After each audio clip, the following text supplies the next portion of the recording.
And we are live. How are you doing today, Mark? Pretty good. Pretty Yeah, good. Excited for yeah. this week 6 recap.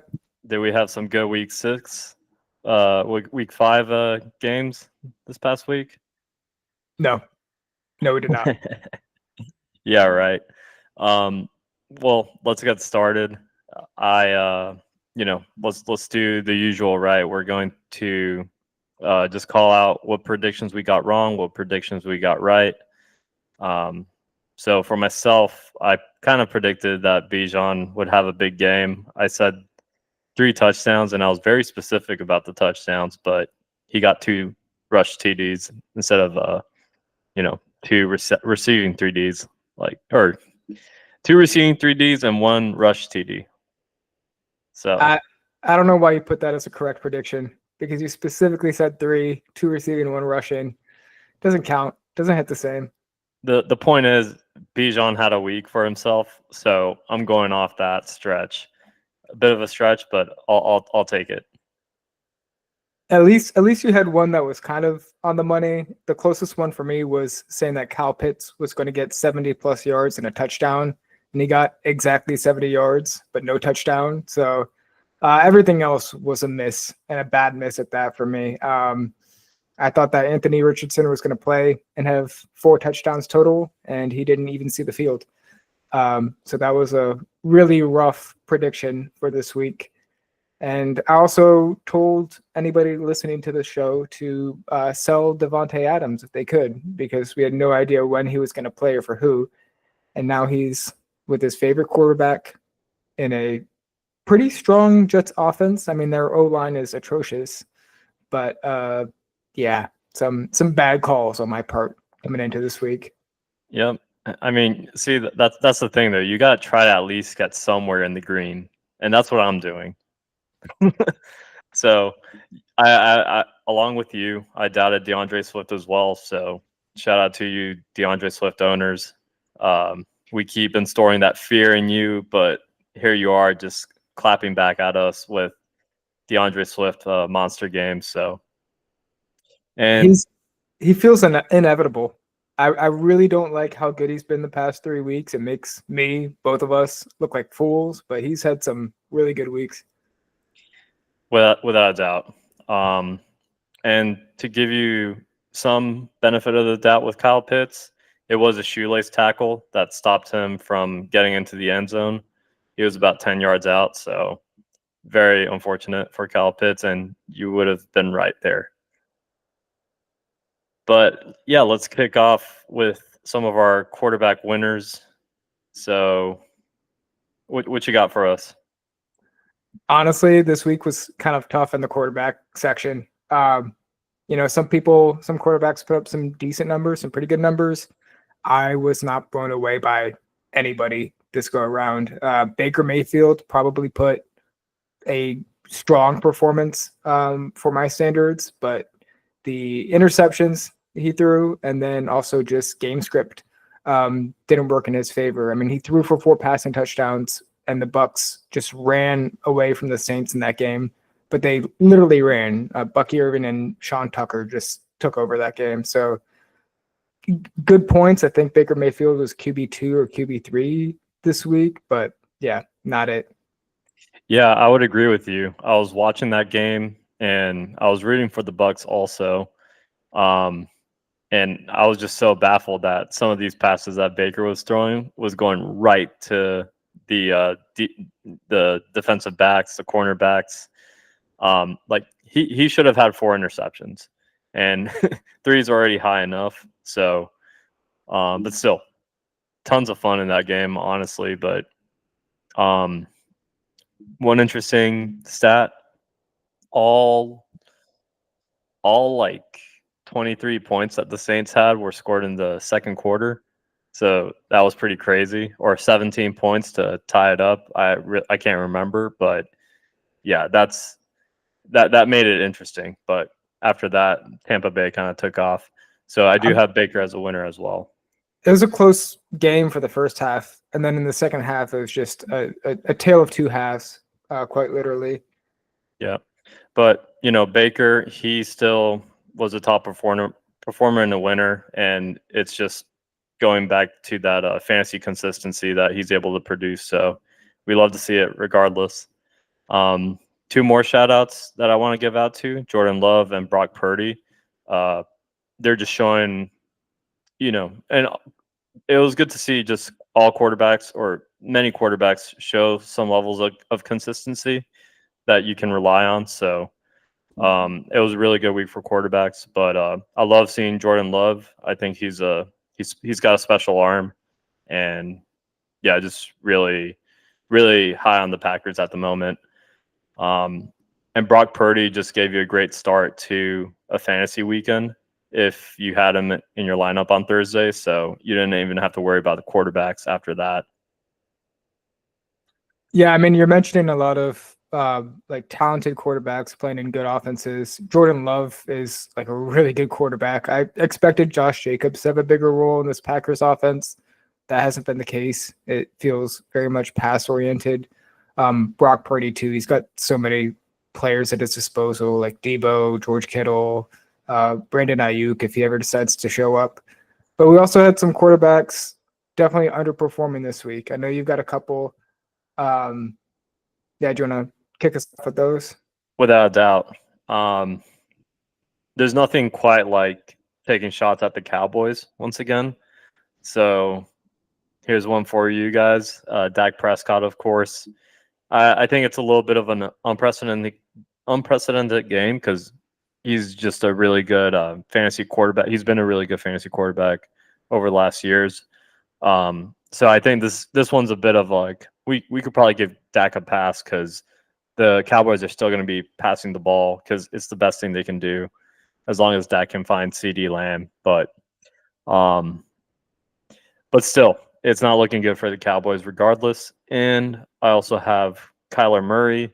So it just seems Arizona right now just seems to be it's not a good team to own players in, I would say. And Kyler Murray's just been very hit or miss with his performances. So kind of want to stay away from some of these guys, I would say. Yeah, the Dak game definitely feels like an outlier in that sense. But I mean, I was high on him coming into the season. He's been a fantasy stud when it comes to the quarterback position. Part of that is CD. Part of that is just they're going to pass a lot, and he's got the arm for it. So yeah, that was rough if you were a Dak Prescott owner and you started him this past week. I had Kirk Cousins on here. Obviously, I didn't expect him to follow up a 500-plus yard game with another 500-plus yard game, but the Falcons are playing the Carolina Panthers. I expected more than 200 and some yards and one passing touchdown. I think it's just a game that favored the Falcons and the Falcons running game, and we saw that with Bijan and Algier. But if you had Kirk Cousins like I do, or if you were, really expecting him to show out and pass the ball, that didn't happen. Yeah. Yeah, what a game to miss out on running backs if you had an Algier just stashed somewhere, right? But we like I said, there was a lot of good quarterback performances, and so now we could just move on to some of our wild card picks. So who do you have up there? Yeah, I mean, we were always going to have some quarterbacks we expect to play well that over exceed expectations, and quarterbacks who expect to play well and don't show up or, aren't even on the field, like Anthony Richardson.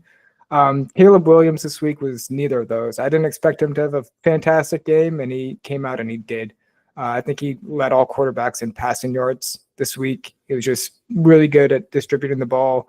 Cole Kmet had himself a game. Keenan Allen too, both catching a couple touchdowns.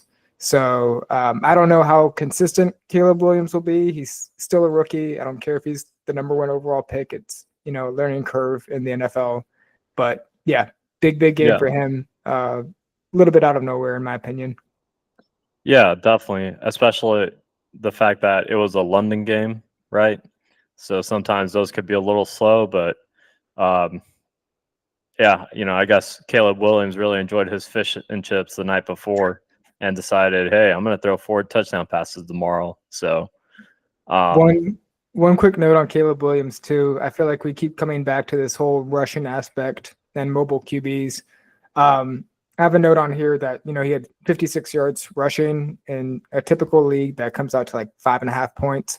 That was the difference between him being QB1 and the score for QB7, QB8. So even if it's not like 2 rushing touchdowns like Justin Fields had a couple weeks ago, getting those extra yards or getting a rushing touchdown here or there makes a world of a difference in fantasy. Oh yeah. Yeah, I think it was Joe Burrow had a very long touchdown run at one point. Yep.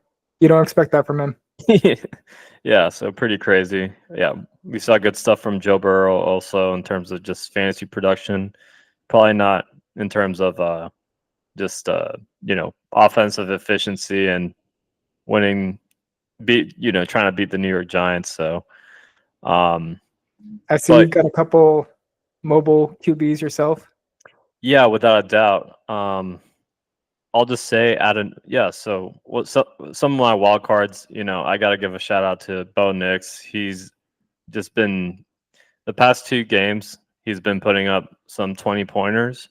And so, it seems like something's starting to click, and obviously for fantasy production, it catches your eye, right?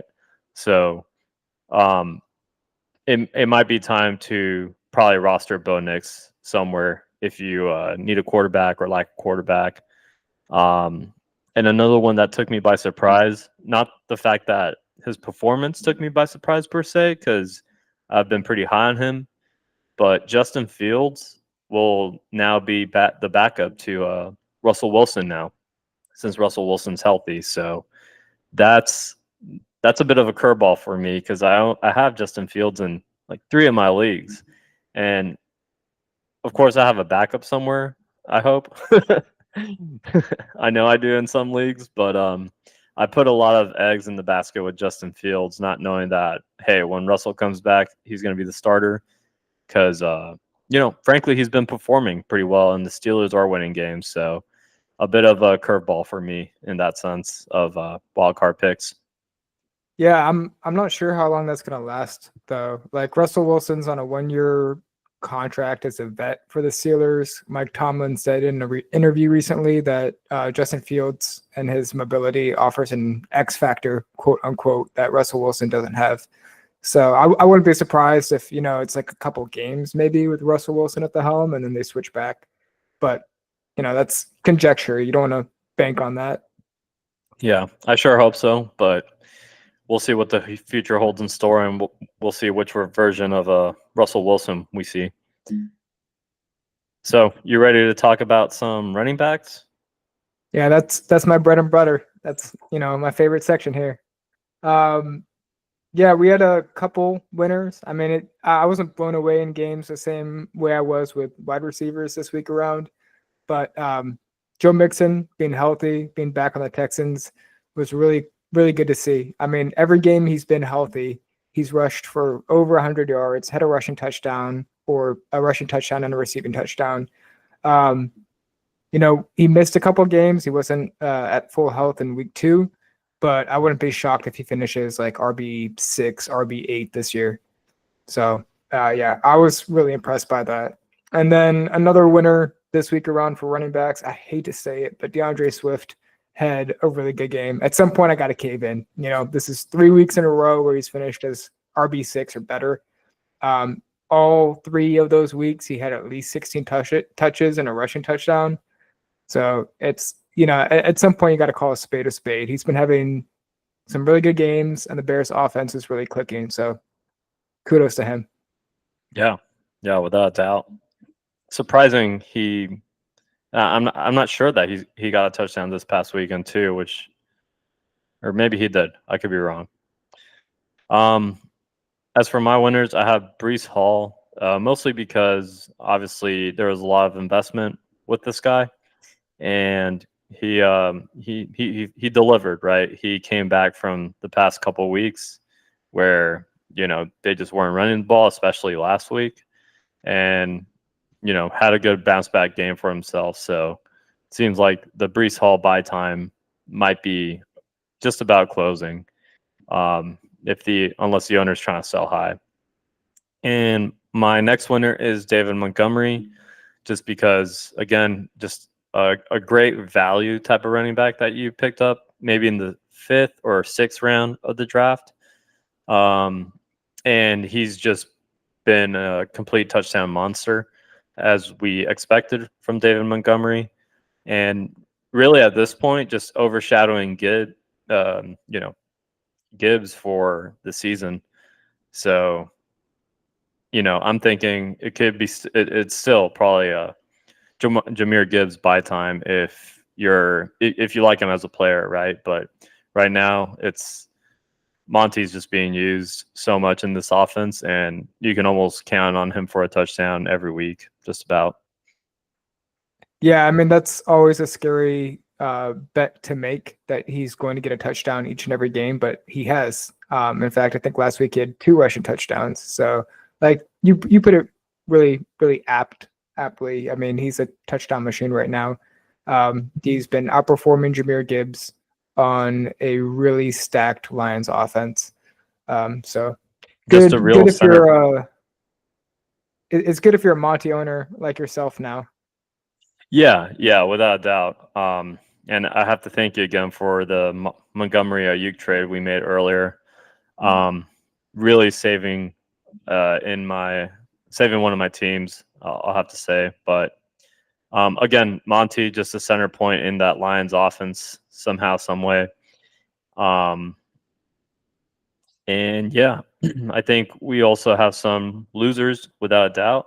So yeah, why don't you take it away, running back guru? Yeah, we've got a couple. And again, these are just guys where, I expected them to step up either because of the situation or because of their talent, and they didn't. Trey Sermon is one of them. He's not known as an effective rusher. I didn't have aspirations for him, but I thought maybe a rushing touchdown, maybe 50, 60 yards. He had 29 yards on 18 rushes. That's horrible. There's like no 2 ways to spin it. He had more touches than DeAndre Swift on a Colts offense without Anthony Richardson. And yeah, it was ugly. I said Austin Eckler on here. Brian Robinson Jr. was out for the week. And, this is like a prime opportunity for him to fill those shoes, be a lead back, kind of show that he's not old. He can still run the football. He had 21 rushing yards on 9 attempts. He still got involved in the passing game. That's something he was noted for in San Diego as well, or I guess LA Chargers. But yeah, just disappointing week for him. And then the last guy I have on here is Bucky Irving. Not because he played poorly per se, but with Rachaad White out, I really thought he was just going to dominate touches out of the backfield. If you were a Bucky Irving owner, you were probably really excited to play him this week. And then Sean Tucker comes out of nowhere and dominates that game. So yeah, he got completely overshadowed by Sean Tucker, which we'll get into in a second. But yeah, gotta feel bad for Bucky Irving owners and Trey Sermon owners too, especially after just having a great week last week. And then you got the news again that Taylor was going to be out. You can throw him in your lineup confidently, Trey Sermon, and he just didn't perform like you wanted him to. So very unfortunate. As for myself, I have a couple losers here. So Jordan Mason, again, I became a very big Jordan Mason fan this past year, over the last couple of weeks. And so seeing him go down, having my friends text me that he's hurt, it definitely gave me a nervous moment, especially since I traded for him in one of my leagues like the day before. So it was not a fun Thursday for me, but it seems like the injury isn't too bad, some kind of shoulder strain of some sort. So we'll see what happens, but we got to see what his backup Isaiah Guerendo could do. So again, I'm an insurance guy, so I'm making sure that Guerendo is locked in on my teams. I'll see what That 49ers backfield baffles me because they're on running back 4 at this point in their depth chart, and he's still putting up good numbers. So Yeah. Yeah. And to be fair, Garando could have had a touchdown to cap it off, and it would have been another out of nowhere pick. But he got clipped a little bit in the end, but it definitely looked like he was diving too. And then the 49ers still went on to score because Seattle used their timeouts to stop the clock and everything. So unfortunate for Garando, but that's the 49ers for you. My other loser, Saquon Barkley, just a weird game for the Eagles. You could tell Cleveland still has the remnants of their defense from last year, so making it tough for the Eagles. And there could be some concerns about Jalen Hurts also. So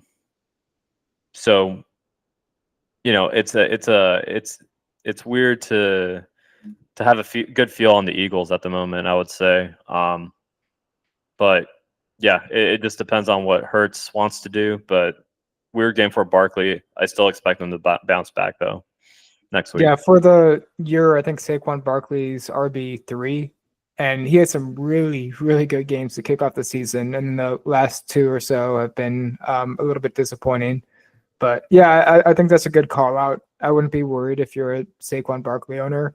But yeah, definitely underperforming by his standards. Yep. Eagles seem to be getting just a lot of attention for the wrong reasons. Sirianni. But let's go to some of our wildcard running back picks. So kick us off. Yeah, we talked about Sean Tucker very briefly, but he was the fantasy MVP this week, highest score. I guess if you were like in a 14 or 16 person league, you might have thrown him in as a flex. Otherwise, I don't know who was playing him this week. But yeah, 32 plus points. Just monster games from him. Happy for him. Not happy if you played against him. I've got a couple other backup running backs or RB2s. One is Ray Davis. James Cook was somewhat of a surprise, out for the Buffalo Bills on Monday night.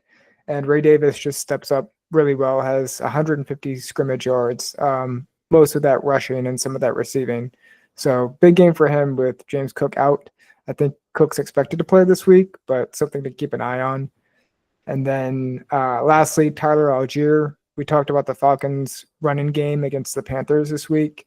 But Algier actually had more rushes and more yards than Bijan did. And, Bijan is going to be involved in the passing game. There's a reason you drafted him ahead of Tyler Algier, but still like a little bit out of nowhere. You don't expect him to get that kind of volume consistently in this Falcons offense. Yeah, I can only wonder what Bijan's value will look like by the end of the season if, it's still just looking like this, right? I mean, obviously won't be a first rounder next year, but it's crazy. It's crazy to think about. Yeah, right. Cool. Yeah, I mean, Sean Tucker, like you said, like who started this guy, right? Who knew about him before this game? Yeah, should have done my research to see where he went to college, but it's not ringing the bell. And Tyron Tracy, again, just having a monster performance, right? And yeah, this, he just really surprised me. I knew a little bit about him before going into the season, but I just saw how he just had a very slow start. They were using Singletary, I believe, earlier on, and yeah, just one of these guys I regret dropping that I traded. He was part of a trade that we did, and I dropped him, and now you picked him up. So it's like you didn't lose anything, but I definitely lost a half a gem or something. I was so happy when you dropped him. Like, I'm not going to pretend like I knew that he was going to be this good. And, at best, he's forced himself into a timeshare with Devin Singletary. But he's had some really good games. Nice little stash on your bench if, you need a running back and a flex play. Yep. without a doubt. I'm still Chase Brown's biggest fan, though. Yeah, let's talk some receivers now. So, Your what could we favorite talk? area? Yeah, by all Yeah, means. I love me some great receivers on my team. Nothing is sexier than some just high end Justin Jeffersons, AJ Browns, Jamar Chases when they're performing.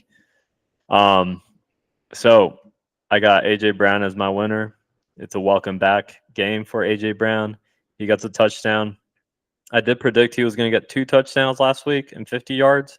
He came out with 1 touchdown and probably just more yardage in general. But yeah, a great performance by Brown. Scary Terry. Do you know what month it is, Mark? Halloween time, baby. It's Halloween time. So Scary Terry's coming out. It's spooky. So um, Commanders just doing what they do and looking like a new revitalized franchise in general. And my last winner is Zay Flowers. Seems like Ravens have decided they're going to try to throw the ball for once. And Zay Flowers is that guy that they're targeting now. So loving what I'm seeing from Zay Flowers. Again, when he catches that ball, he's just so silky. He slips off people so smoothly. So it's just a lot of fun to watch and a lot of good stuff for your fantasy team if you have Zay Flowers now. One of the guys we should have targeted before, and I couldn't stomach it, but now I'm a believer. Yeah, the Ravens passing offense looked out of sorts to start the year, and that's kind of changing now. But Zay Flowers doesn't really have competition for targets. Maybe Rashad Bateman or a tight end like Mark Andrews are likely here or there. Maybe Justice Hill on a random week. But we saw last week he caught every single ball thrown his way for like 130 yards. Really quickly on your AJ Brown note, you predicted 50 yards, was it? I think he got 116, which is almost identical to his line in week 1 where he had 119 yards and a touchdown. So he's been killer when he's been on the field. I think this week was a lot more favorable for wide receivers than it was for quarterbacks or running backs. Garrett Wilson put up almost an identical line to last week, but he did it on less than half of the targets. I think last week he had 23 targets, which is absurd. This week he had 10, but he still had 100 plus yards and a touchdown.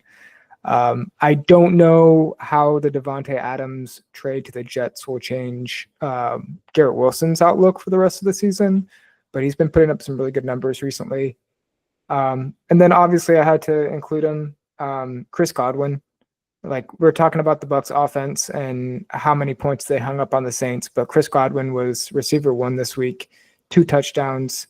The most targets he's gotten all year. He had 13 passes thrown his way. So really good stuff if you're a Chris Godwin owner. He's been better than Mike Evans this year, and the Bucs offense as a whole has been really good. So if you drafted Chris Godwin, you're happy with him right now. Yeah, no doubt. It's looking like a record year for Chris Godwin. We'll see. It's a long season, right? But yeah, so far he's just super scary. I'm incredibly scared to face anyone who has Chris Godwin in their lineup right now. So I'll talk some losers here. So it was a little challenging to find. This isn't a guy I wanted to include as a loser, but I have to just because of what took place really during the game. So DK Metcalf, just a stud receiver, right? But incredibly unlucky to have a 50-yard plus touchdown revoked just because of a illegal shifting penalty.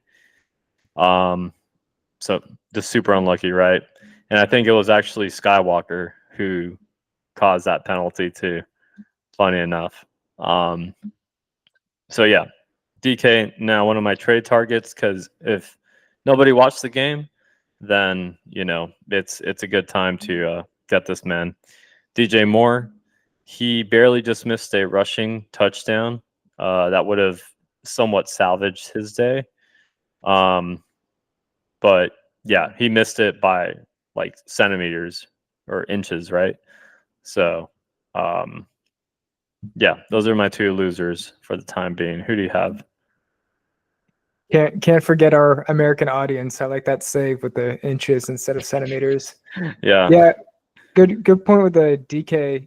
Like if he had caught that pass in the fourth quarter, that's 11, 12 points that, kind of just got wiped off of the board. So if you're just someone who looks at the stats the next day, he was wide receiver 48, which is atrocious for DK Metcalf. But if you watch the game, that was just like a missed opportunity. Yep. Um, Sure, it cost people some of their matchups too. So incredibly unlucky. Yeah.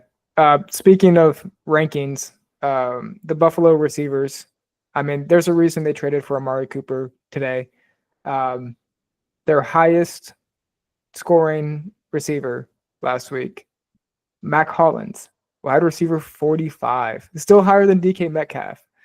But if you got to go all the way down to wide receiver 45 to find one of your receivers when you have, several that should be able to make big plays, that hurts. That hurts. And I think that's partly why Josh Allen has struggled a little bit this year, and definitely why they targeted a guy like Amari Cooper, a bona fide receiver one. I also have two other guys on here that underperformed. One was Ayuk. Had a really good week the week prior, and then just followed it up with a dud. I've got a little bit here, but it feels very much like Tony Snell. You always see that stat for the NBA about like Tony Snell playing 28 minutes, 0 points, 0 rebounds, 0 assists. If you want to get into like the advanced metric stuff, Ayuk, I think, has been on the field as much as any other receiver. He's run a bunch of routes. I don't care. He's not putting up numbers. He's not getting more than like 50 receiving yards in any game except for one this year. And I'm definitely salty after trading him straight up for Monty with you. I'm like, God, what could have been? My last receiver on here is Alec Pierce. He's very boomer busty, and last week he busted. Didn't catch a single one of his 4 targets. He's someone I was high on, still am high on as like a deep threat. He could always get a touchdown, maybe 2 on any given week. But when you put up 0 points, doesn't matter where you play this guy as receiver 3 or as a flex play. That's points that you missed from someone else. Yeah. Something I want to talk about with Alec Pierce, especially now with Richardson coming back, right? Richardson does have that big arm. So it will benefit Alec Pierce from time to time. Not every week, not every game, but he's going to be one of those deep threat targets that Richardson's just going to have to throw a bomb to if the Colts want to try to win some games, right? So very boomer busty, but maybe one of these guys worth taking a chance on this week. See what Richardson can do. And I think you're a little bit too emotional about Ayuk at the moment. I know he's let you down, but sometimes we just got to take a step back and realize he's with the San Francisco 49ers. He's going to get his chances and opportunities. And if, we might have to give it a week or two, and then we can have a set determination on whether Ayuk is worth keeping in our lineups or not. I'm playing him every week. I don't feel good about playing him on any given week. It's just like I paid a price. He's in the lineup. That's kind of what it feels like. I wouldn't feel good about it too, but yeah, there's something in store. Like it just has to happen at some point. And that's just pretty much been the career of Brandon Ayuk, aside from maybe last year or the year before. I think last year he had a really good year, but just kind of boomer busty kind of guy also. And Buffalo receivers, I was actually going to include Keon Coleman here. Probably would have been better to include Shakir or, Hollins, Samuel. right? Hollins, because he's just Josh Allen's favorite target at the moment. But yeah, it's going to be interesting to see what Amari Cooper can do there. How about some more pass catchers, right? Who do you have as your winning tight end? I've got a couple. I have Yeah. George Kittle. That's kind of a freebie, but kind of how David Montgomery's been a rushing touchdown machine. George Kittle has been a pass catching touchdown machine. He's averaged touchdown every single game, and I think outside of week 1, he has at least one touchdown every single game. He's been probably the most consistent aspect of this 49ers offense. So kind of a layup when it comes to really good tight ends this week. The other one was Evan Ingram. I thought he was going to have a decent game, but he's coming back from injuries, and he's with the Jacksonville Jaguars, and they've struggled all year. So you're not sure what to expect from him, but he caught all 10 passes thrown his way for 100 yards. No touchdown, but in a year where tight ends have been struggling, that is a really good week. Yeah, Ingram was completely stealing the show on Sunday morning, right, in London. Another loser I should have probably included for the receivers was Brian Thomas Jr. I mean, he had a wide open catch from, perfect ball from Trevor Lawrence, and normally he's the type of guy who makes these kinds of catches. It would have been a touchdown. So Brian Thomas Jr. also just missing out, and it's probably just a Jacksonville thing, right? They're cursed in some way, shape, or form. But back to the tight end. Really quickly, who do you play from the Jags? You don't play Trevor Lawrence. You don't play Etienne. Not right now. Not after he had negative points, then left the game. Do you play Brian Thomas Jr.? Do you play Kirk? Do you play Gabe Davis? Maybe Evan Ingram? I don't know if you start anyone from the Jags with any sort of confidence. I love Brian Thomas Jr. and that catch was the difference in his fantasy output. And the guy's been a monster the past 2 weeks, aside from this last weekend, right? So I'm confident in Brian Thomas Jr. And if you need the tight end, I guess Evan Ingram. I drafted him earlier in this year in one of the drafts, but just the injuries, I just didn't see the value in trying to keep a tight end, just especially since it was kind of rough to start, right? Trey McBride, that's one of my other winners. So, you paid that high tight end price in the beginning of the year, and he's paying the dividends now. So just one of those shining spots in the Cardinals offense that, you can probably just count on, and you pretty much have no choice but to start. Yeah, he's been pretty consistent for Cardinals offense. That's been pretty inconsistent. I mean, we talk about Marvin Harrison Jr. For several weeks. We talk about Kyler Murray as a loser this week. But yeah, Trey McBride is still putting up pretty good numbers by fantasy tight end. Yeah. Harrison going into the season was one of these guys where it's like you don't know what to expect. Kind of like Neighbors, right? You're just trusting the talent. You're trusting that things are going to work out because that's the best option that they have on the offense. And yeah, very concerning stuff for Harrison. I forgot to put him here as a loser. I just, just checking through the players earlier, I didn't see his name. And there was a reason why I didn't see his name, right? He got hurt with a concussion, 0 points. Just a tough outing for Harrison Jr. So it's just not looking good in Arizona at the moment. So wildcard tight ends, I put down Ingram, right? You covered Ingram as a winner. Just didn't expect that performance. And Cole Kmet, again, doing it again, right? Another one of these guys where he could literally just win you a week on by himself. So outrageous output. Also included Laporta, right? One reception for a 50-yard touchdown. Is that something to be concerned about? I mean, obviously he gave you the production, but the one reception is just incredibly concerning, especially when there was 50 points to share amongst the top, Detroit targets. Yeah, the flea flicker play was nice to watch, and it was nice to watch Laporta get a receiving touchdown, especially one that big when I'm a Laporta owner.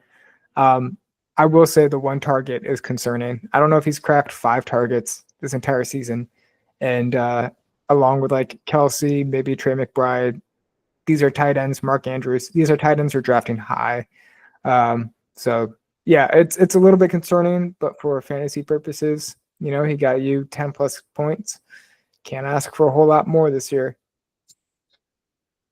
Yeah, and you just have to wonder, was last year just a fluke for Laporta? Was it just a one and done, or is he going to be able to bounce back sometime this year and show some kind of consistency or better upside, to say the least? Yeah, I've got Mark Andrews in a similar boat where by all accounts, this was a breakout game this season for Mark Andrews. And he still only had 4 targets, but he got a touchdown. He got a touchdown, and he got the most receiving yards he's had all season. And he's had a rough go to start the season. So at this point, we're getting to the midway point in this fantasy football season, week 7. Mark Andrews is not someone that you can start with any confidence. You probably have him on your bench or just outright dropped him. So this was a little bit of a surprise redemption game for him. Yeah. Again, showing production the last 2 weeks. So good to see Andrews just make some sort of a bounce back, and we'll see if he can at least give you some points next week, or some catches. What do you say we discuss some trade targets? So is there anyone that you in particular are eyeing? Oh, I love wheeling and dealing, and I love my running backs. I'm just gonna rapid fire 3 running backs I've got on here. If you are in need of a running back or just want to upgrade, I'd say target J.K. Dobbins. I think you can still buy him somewhat low. He's like a top 15 running back. Gus Edwards, who is supposed to be in a timeshare with, is on IR, and you have a rookie running back competing for touches. Most folks didn't draft J.K. Dobbins in the first 4, 5, 6 rounds, so they don't have the same attachment to him as they might to a Breece Hall, Bijan Robinson. So that's definitely worth a target. Maybe Ramondre Stevenson, if you can snag him on the low. I know he's had some good games, some rough games, got benched 2 weeks ago, I think it was. But Drake May had an impressive outing in his first game as a starter. And if the Patriots have any sort of a passing offense, that could pave the way for better opportunities for Ramondre Stevenson and the Patriots run game. And then Jordan Mason, you talked about the injury scare with the shoulder sprain. Beyond just that injury, I think if you have the opportunity to sell him at a pretty high price, I would. I'm not sure when Christian McCaffrey is coming back, but Jordan Mason isn't going to put up, RB1 numbers all season long. We see a backup getting just about 100 yards on 10 rushes. Part of that was a giant, 75-yard rush. But it's worth noting that other running backs have stepped up and can fill that void if Jordan Mason does miss time or does have to sit out a couple drives. Those are my running backs. Yeah, very nice. Interesting take on Ramondre Stevenson for sure.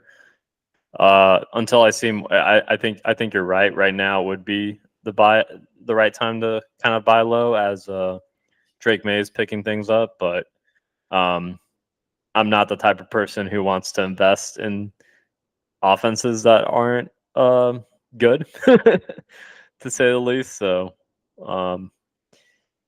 but yeah, as a Mason owner,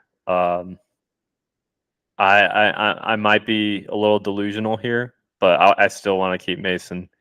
I just love what I saw from him earlier this year, and I think he really earned the respect from just the 49ers, the confidence, right? He earned the confidence that he can get the job done. So at best, if McCaffrey does come back sooner, I would hope for some sort of, um, you know, Montgomery Gibbs type of situation where these guys are still producing together at once. So that's my hope, right? Or the better hope is that we still don't know when McCaffrey's coming back. So you, if you're a Jordan Mason owner, you don't want him to come step foot into the facility until week 14, ready to go. So that's like the best case scenario for Mason owners, I would say, but probably not likely if that's the best. Yeah, I'm not sure when or if McCaffrey's coming back, but apparently he's been active on the sidelines. He's like actually running, moving. There's a difference between like jogging or running in place, and then contact, and then actually participating in the game and getting 20 touches. So there's still time for Jordan Mason owners, but I'd say while you can and before news surfaces of injury progress for McCaffrey, I'd sell while you can. Yeah, that's fair points. I can't deny you there. Yeah, also we had a couple big trades take place literally today. So Adams and Cooper. Adams going to the Jets, Cooper's going to the Bills. We talked about some of these a little briefly. Yeah, what's your take on Amari Cooper and Davante Adams? I mean, there's a lot to unpack for both. I see a lot of wide receivers in general on your trade targets list, but I think Davante Adams and Amari Cooper should be at the top for a lot of fantasy owners. You and I have talked about this. The Davante Adams, Aaron Rodgers connection is very well established, and I think Davante Adams is going to fit right into the Jets offense, get some looks, probably get a touchdown here or there early on. That being said, the Jets do have playmakers. They have Garrett Wilson. They've got Breece Hall. And Aaron Rodgers isn't the same quarterback he was, 8 years ago. So all of that to me factors in. I still really like Adams with the Jets. I'm just not all that high on him. Amari Cooper, established receiver one. He's going from playing with Deshaun Watson, who's been the worst quarterback in the league this year, to Josh Allen, who's got a cannon of an arm, can extend plays with his legs. And he doesn't have as much competition for targets. I guess like Khalil Shakir is the closest thing to a receiver two. That's a step down from Garrett Wilson being receiver two with the Jets. So I think Amari Cooper will have more people he's competing with, but not to the same extent as Davante Adams. What do you think? Completely. Yeah. I do see Cooper as a better late season bet. So, obviously if you were trading for him before this trade, before the switch took place, you could have gotten Cooper at a better price, but still there's, it's not just going to be an instant, oh, he's with the Bills, plug and play, he's going to go off that next week. I don't see it being that way. I think it's a better late season bet. So probably, and when teams get a big time receiver like Adams and Cooper, they like to they will try to target them in week one and force feed them that touchdown, right? So I do think Adams and Cooper, if Adams comes back from his quote unquote hamstring injury, I think these guys are set for touchdowns this weekend. So we can count that as predictions. And you know what? We'll make it a double, right? Both Adams and Cooper getting touchdowns. I'd take that. That's going to figure into my parlays, and I'm expecting to lose my parlays. So yeah, but again, it's Cooper. It's not going to be a given touchdown every week. So I think it's a better late season bet once he develops some more chemistry with Josh Allen. Bills should be dangerous, and it just gives another dimension to the Bills offense. Like we said earlier, there's a reason why they made this trade. They have the in between guys like Shakir and Kincaid who can catch those balls. In the middle range. Kean Coleman was not. He probably wasn't progressing as fast as the Bills would have expected. So it's no shot on him. It's hard to do that as a receiver, right? When they're asking you to be this wide receiver one from the get go. But now you got Amari Cooper, Josh Allen. Let's see what you can do. And of course, I've mentioned in past episodes, I'm a Wilson owner in several leagues, and I've been through the ringer with this guy, right? He's performed the last couple weeks, so that gives me puts me more at ease. But when the trade took place with Adams going to the New York Jets, I was I was in fantasy existential crisis moment, or like mode, and was finding desperate ways to try to ship out Wilson from my team for some kind of value. Obviously, I'm valuing Wilson higher while I can, but now that I've let it all settle in, I do think, even though Wilson's value is somewhat affected, right? He's not going to be getting as frequent looks with Adams. They're going to be sharing those targets and everything. However, things will open up, right, when defenses have to take into account 2 top receivers and the rest of the Jets offense with Breece Hall and there are other weapons also. Lazard, another one of those guys that a Hail Mary. Oh my God. Couldn't believe it, man. It should have been Wilson, right? So yeah, those are my thoughts on the situation. But as for the rest of my trade targets, they're almost all receivers and they're all just buy type of players. So I think we briefly mentioned Nico Collins last week. 1 week after IR, 1 weekend's gone by. So I think it's really time to try to capitalize on this guy right now, because the more the owner waits, the less reluctant they're going to be to trade. Tyreek Hill and A-Chain, it's closing time, right? It's probably just 1 week before Tua gets back. So if there's still some hesitation on the owners for these people, we got to try to target them and get them while you can. Jaden Reed, it was a slow week, but the Packers have that, steamrolling type of offense. So I can still target him again happily this week after failing in my goal to get him in my lineups last week or this past week. Check on the Chase owner, see how he's feeling. They probably won't sell low, but maybe there's something there for you. And again, Brian Thomas Jr., slow week, but still a solid receiving option if needed. As a Jamar Chase owner, I'll say right now, I would not sell him. It would have to be a significant package to get me to move on from him. He's been receiver 1. Some of that are, a couple monster performances, but yeah, that's a tough target for buy low. But if you can get him, go for him. Tough ask. So we can probably take that off the list, but it's still worth checking in. Always worth doing your due diligence. You never know when you might get, David Montgomery for Brandon Ayuk. Hey, so Montgomery for Chase, are you down? No. I like the effort. I figured I'd try. Alrighty, so any bold predictions to cap off the episode and going into week 7? I got 2.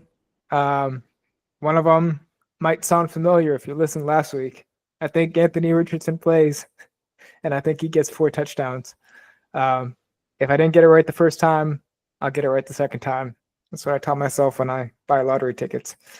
The other prediction I've got is Devontae Adams. I think he's only going to get 4 catches, but the bold prediction is 2 of those catches are going to go for touchdowns. I think Aaron Rodgers is going to try to get him some targets. He won't catch them all, but I think he's going to get those red zone looks. And they're going to try to force feed him the ball and those scoring opportunities. Yep. What do you have I for love me? that. I love that. I love how specific you are with the 4 catches too. That's important. Can we add 25 yards to that? 30? No, no, because one of those 4 catches might go for like 60 yards. It could be a Hail Mary bomb. He might replace Alan Lazard in that. And props to you for running back the Anthony Richardson play. It has some chance of hitting this weekend. So love the confidence there. I'm on that train. I'm all aboard. What do you have?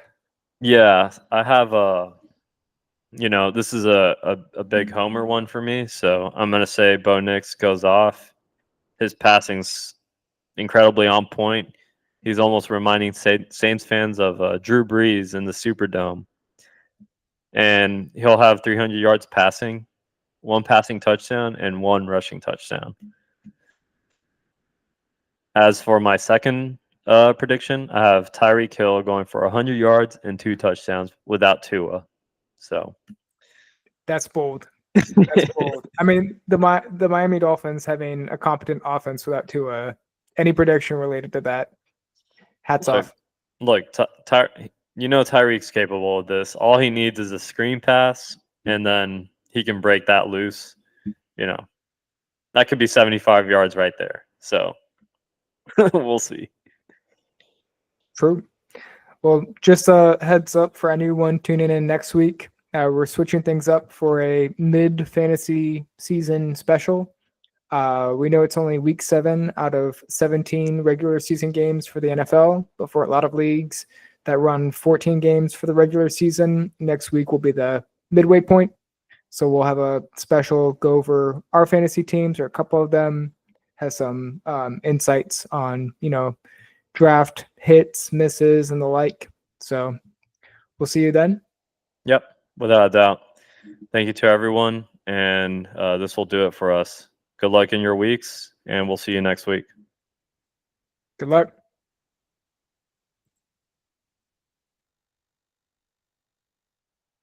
See